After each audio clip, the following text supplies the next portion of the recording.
আসসালামু আলাইকুম।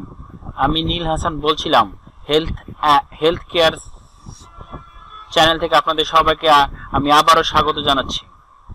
তো বন্ধুরা, আজকে আপনাদের জন্য কিছু গুরুত্বপূর্ণ তথ্য নিয়ে এসেছি আমি, যে 30 দিনে আপনাদের পেটের মেদ কমে যাবে। তো চলুন বন্ধুরা, দেরি না করে আমরা চলে যাই আমাদের তথ্যতে। ভুঁড়ি পালাবে 30 দিনেই।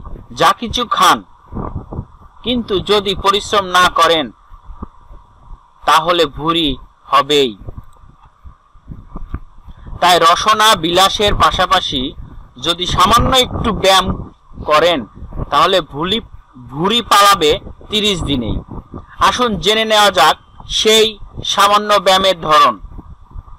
প্রথমে মেঝেতে সোজা হয়ে শুয়ে পড়ুন। হাত দুটো মাথার পেছনে রাখুন।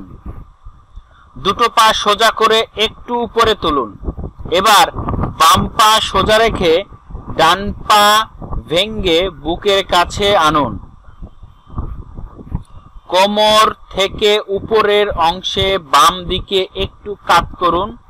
একইভাবে ডান পা সোজা রেখে বাম পা ভেঙে আবার করুন, যেন মনে হয় আপনি শুয়ে শুয়ে সাইকেল চালাচ্ছেন। এই ব্যায়ামটি 1 মিনিট করে প্রতিদিন 3 বার করার চেষ্টা করুন। এটি আপনার পেটের পেশির উপর চাপ সৃষ্টি করবে আর ভুঁড়ি পালাবে ধেই ধেই করে। মেদ ভুঁড়ি এখন আর কোনো সমস্যাই নয়। নৌকা চালানোর মতো একটি ব্যায়াম করুন। এই ব্যায়ামের ভঙ্গিমাটা অনেকটা নৌকা চালানোর মতো। প্রথমে মেঝেতে বসুন। 2 পা সোজা করে সামনের দিকে ছড়িয়ে দিন।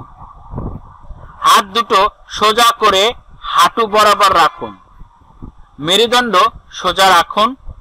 এবার ডান দিকে 2 হাত দিয়ে বৈঠা চালান। একইভাবে বাম দিকে করুন। এভাবে 3 মিনিট করুন। দেখবেন আপনার 30 দিনে ইনশাআল্লাহ আপনার ভুঁড়ি কমে গেছে। তো চলুন বন্ধুরা, আমরা এই ব্যায়ামটি করি এবং আমাদের শরীরকে ফিট রাখি, সুস্থ থাকি এবং নিজে সুস্থ থাকুন, সবাইকে সুস্থ রাখুন। আসসালামু আলাইকুম।